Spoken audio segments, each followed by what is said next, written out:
O que acontece quando a TV fica tão real que dá medo, de comédias que fizeram políticos suar, e desenhos animados que geraram ameaças de morte. Essas séries empurraram os limites do CBS com força. Foram tiradas do ar, censuradas ou banidas. Falamos de programas que provocaram pânico moral, inquéritos do governo e incidentes mundiais. Uma série animada recebeu muitas ameaças de morte de terroristas, pronto para mergulhar na TV mais polêmica da história americana. One Tiny Toon, Adventures One Beer, 1991. Este desenho infantil aparentemente inofensivo entregou um dos PSAs anti-álcool mais chocantes na TV. O episódio One Beer mostrou Buster Plucky e Hamden bebendo álcool, ficando bêbados, roubando um carro da polícia e levá-los a morrer ao cair de um penhasco. Sim, mesmo, os personagens principais de um desenho infantil morreram dirigindo embriagados, numa programação educativa. O episódio foi retirado da exibição e proibido de ir ao ar no 5 O que enlouqueceu os censores não foi só o álcool, mas mostrar personagens queridos morrendo como consequência. Embora o episódio tenha sido apresentado como alerta com uma mensagem contra álcool, a TV achou que era traumático demais para crianças. A ironia é que esse episódio salvaria mais vidas do que qualquer campanha de "diga não", mas foi considerado intenso para o público-alvo.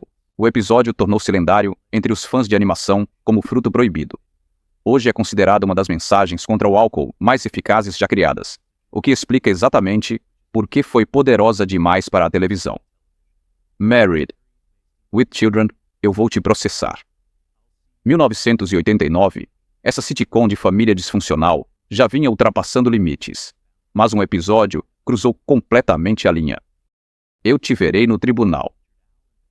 Al e Peggy Bundy descobrem que foram gravados numa fita de sexo durante a estadia no hotel. O episódio tratou de gravação sem consentimento e voyeurismo, deixando os executivos da emissora desconfortáveis. O episódio foi banido da televisão americana por 13 anos, sem ar até 2002, em reprises a cabo. O que tornou isso controverso não foi apenas o conteúdo sexual. Foi como o show tratou privacidade violada e exploração. O episódio foi visto como adulto e problemático para a transmissão. Censores preocupados com ações judiciais e queixas de famílias mirando o programa por seu humor grosseiro. Há muito tempo ainda é considerado um episódio perdido da série. Foi ao ar em reprises no FX. A banda transformou isso em um dos episódios mais cobiçados da história das sitcoms. Hoje, parece mais contido do que o que vai à TV, mostrando como padrões mudaram ao longo das décadas. Três Amigos, o episódio de Rachel no aeroporto, de 2001, mesmo a sitcom mais amada da América não escapou da censura. Após os ataques de 11 de setembro, este episódio precisou ser refilmado por completo, pois o original continha piadas sobre bombas em aeroportos. Chandler faz alusões a bombas durante a passagem pela segurança do aeroporto, vistas como sarcasmo do personagem, não como ameaça. Diante dos acontecimentos de setembro e das medidas de segurança adotadas, a NBC considerou o humor inadequado para o seu público. Cenas removidas da série. Nova versão foi ao ar. É fascinante. A versão não editada foi ao ar internacionalmente, mostrando como sensibilidades americanas diferiam do resto do mundo. Piadas originais sobre bombas eram hilárias no exterior, mas podiam traumatizar o público americano. Essa censura mostrou como o humor pode ficar desconfortável quando a realidade muda. As cenas da banda formam uma cápsula do tempo do humor anterior a 11 de setembro que ficou ruim. É bem um exemplo claro de como eventos históricos podem realmente tornar conteúdo inocente e perigoso. As Powerpuff Girls me veem, me sentem, me conhecem. 2003. Este desenho infantil de super-heróis para crianças gerou uma polêmica religiosa com o final da série. O musical continha imagens marcantes. A Cartoon Network encontrou 2 símbolos religiosos num programa não religioso. O episódio tinha vigas de metal formando cruzes num hippie que lembrava Jesus Cristo, num número musical no estilo Broadway. Embora pretendesse lembrar o musical da Broadway, Jesus Christ Superstar, a emissora achou as imagens inadequadas para um programa não religioso e baniu o episódio. Foi censura de programação infantil por imagens religiosas positivas, criando uma situação em que o cristianismo era visto como controverso demais para a TV infantil.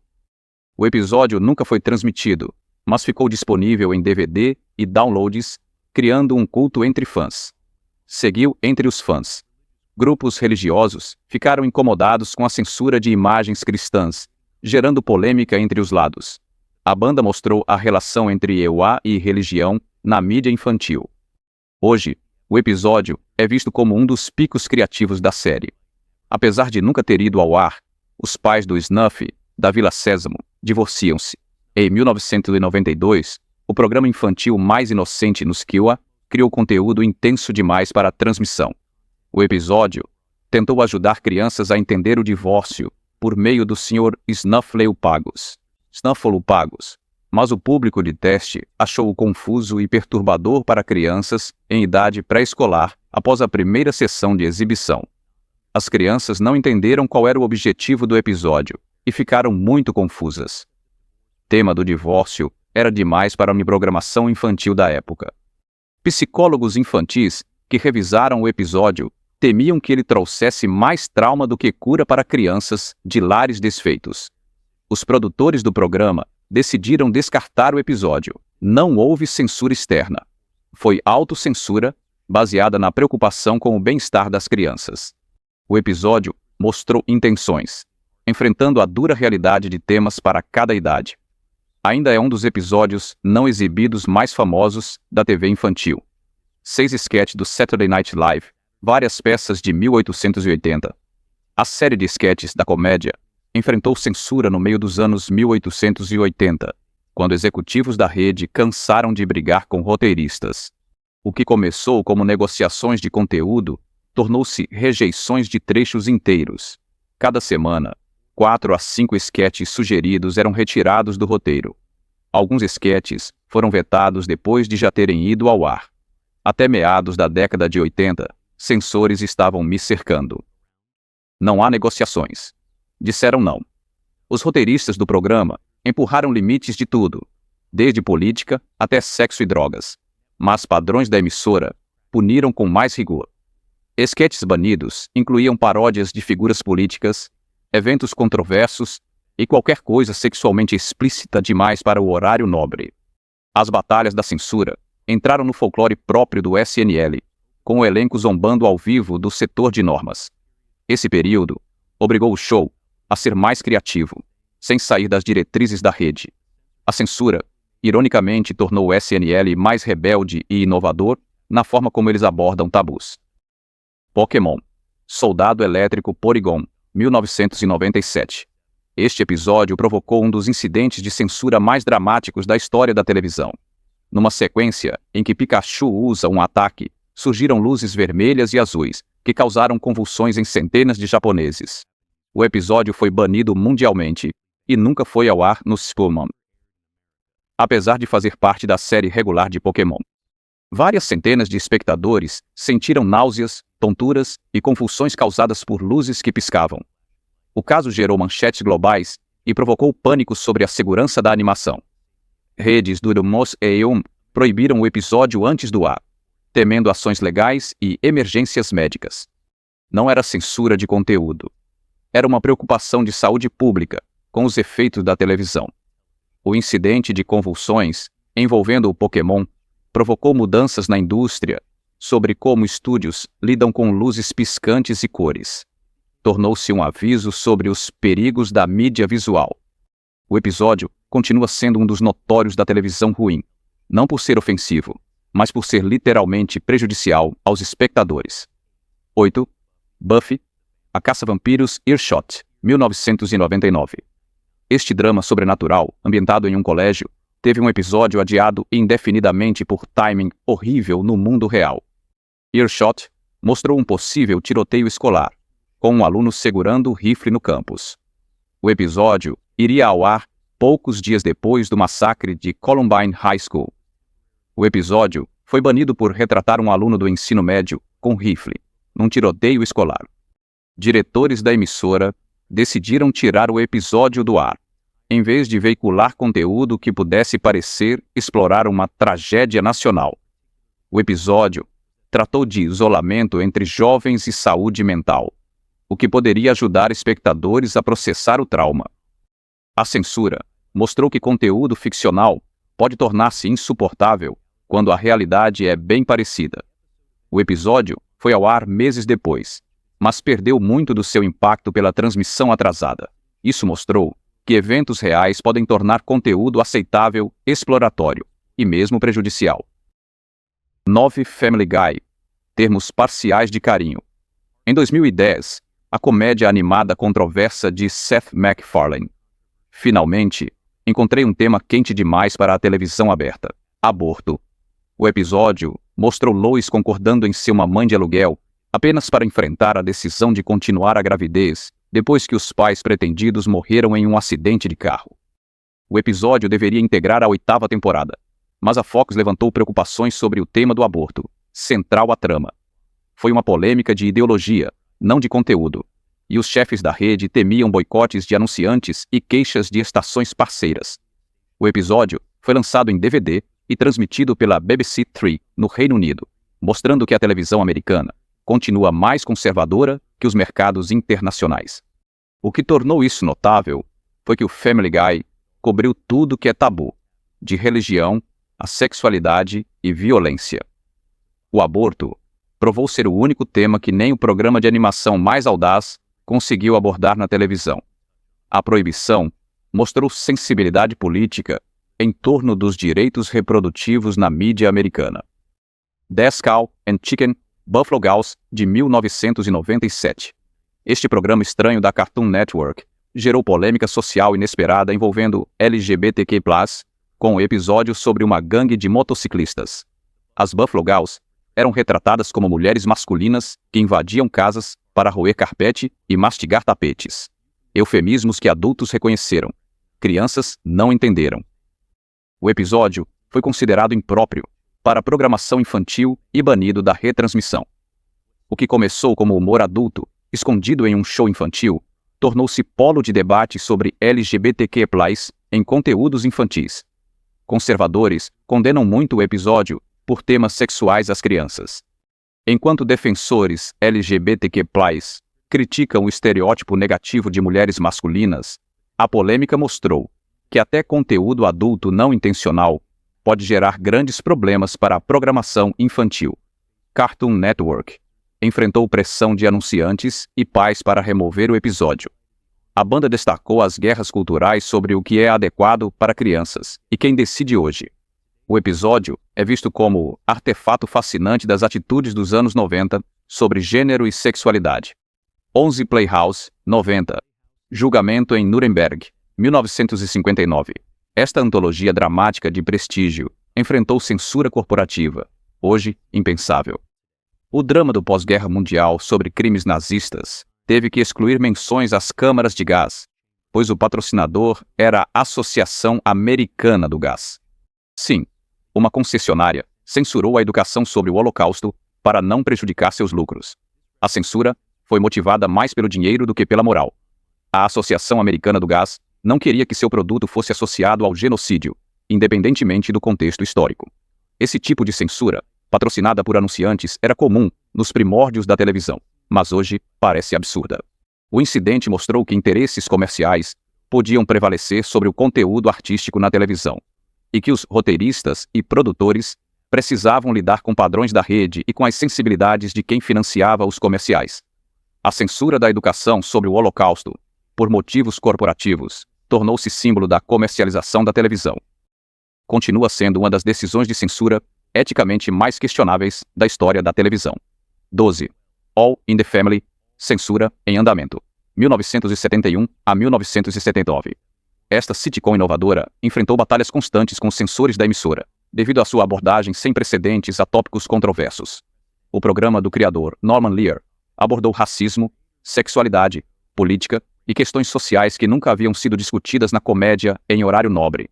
Carol O'Connor, cujo Archie Bunker usava insultos raciais e expressava visões preconceituosas que deixavam os executivos da rede profundamente desconfortáveis. CBS ficou preocupado com respostas dos telespectadores a Archie e colocou linhas com operadores extras para atender a onda de chamadas. O programa tornou-se popular e controverso por referências à cultura jovem e questões atingiam o público. Rede. Os censores revisavam o material do programa e cortavam trechos provocativos demais para a televisão aberta. O programa ganhou Emmy, enquanto era, ao mesmo tempo, a comédia mais censurada da televisão, apesar da reputação dos dois irmãos. Tom Smothers, mais tarde, admitiu em 2006 que era, afinal, o mais solto dos dois irmãos. O que tornou isto diferente de outros casos de censura foi que o sucesso do programa mostrou que os americanos estavam prontos para conteúdo mais maduro do que as redes pensavam. As batalhas de censura continuaram a fazer parte da lenda do programa e ajudaram a mudar a televisão para sempre. 13. Smothers Brothers Comedy Hour foi cancelado pela CBS em 1969. Este programa de variedades tornou-se o mais polêmico da história da televisão, quando desafiou diretamente a Guerra do Vietnã e a autoridade do governo. O presidente da CBS Televisão, William Paley, cancelou o programa popular, acusando os irmãos de não cumprirem os prazos de pré-transmissão. Mas a verdadeira razão foi o conteúdo cada vez mais anti-guerra do programa. O show apresentou humor de cultura, anti-establishment e pró-drogas, com tom crítico e provocador, satirizando valores da América Média, militar, polícia, direita religiosa e Pete Seeger. Foi autorizado a cantar Waist Deep in the Big Muddy, metáfora direta para Lyndon Johnson e a Guerra do Vietnã. Joan Baez dedicou sua apresentação ao seu marido, que acabara de ser preso por se opor ao serviço militar obrigatório, o que levou a CBS a interromper todo o show e substituí-lo por uma reprise. Os irmãos processaram a CBS por violação de contrato e, ao final, ganharam $796.300, mas o programa deles terminou. O cancelamento tornou-se um símbolo de censura corporativa e da pressão do governo sobre o conteúdo televisivo. Apesar de ter ganho um Emmy pelo roteiro, o show era perigoso demais para a CBS continuar apoiando. Não era só censura de entretenimento, era repressão política. Durante a guerra, 14 episódios de South Park, com Muhammad, de 2001 a 2010, a sátira de Matt Stone e Trey Parker enfrentou sua maior crise de censura ao retratar o profeta islâmico Muhammad. A controvérsia começou com o episódio de 2001, Super Best Friends, que mostrou Muhammad como parte de uma equipe de super-heróis sem qualquer problema. Mas após controvérsias internacionais sobre desenhos entre 2005 e 2007, retratar Muhammad tornou-se uma linha vermelha. Quando o 200º episódio de South Park, em 2010, mostrou Muhammad, a revolução da organização radical, o muçulmano publicou avisos de que Parker e Stone corriam o risco de serem assassinados por sua representação. A postagem forneceu os endereços do South Park Studios e ameaçou que eles provavelmente vão acabar como Theo Van Gogh, fazendo referência ao cineasta assassinado por retratar o Islã de forma crítica.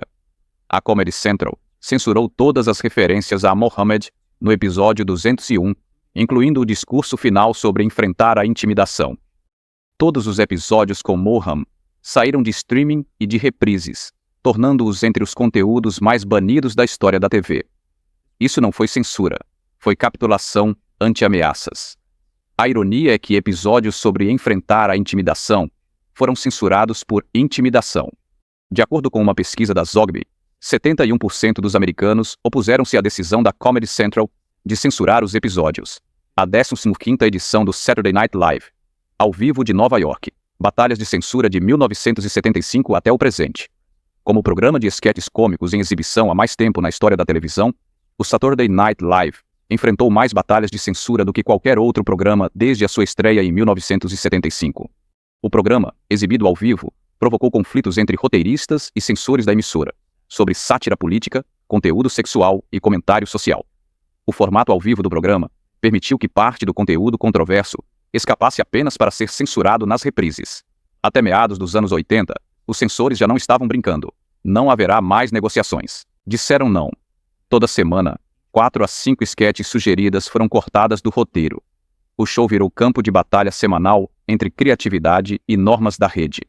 Trechos de bandas famosas incluíam paródias políticas duras, referências a drogas, conteúdo sexual e tudo que pudesse ofender anunciantes.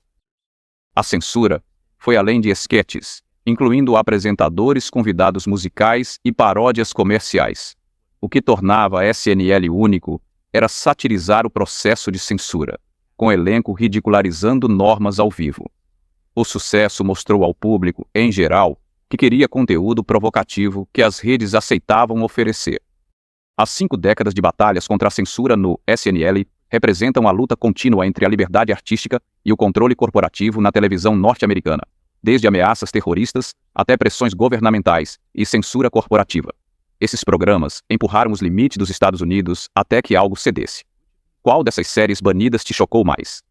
Você acha que os censores protegem a sociedade ou são covardes? Numa época de cancelamento e raiva online, somos mais livres ou menos livres do que quando esses programas foram banidos? Estamos buscando uma nova era de censura na TV? Ou já aprendemos que a arte deve desafiar e perturbar-nos? Diga quais programas proibidos você acha que foram longe. Ou não foram longe o bastante.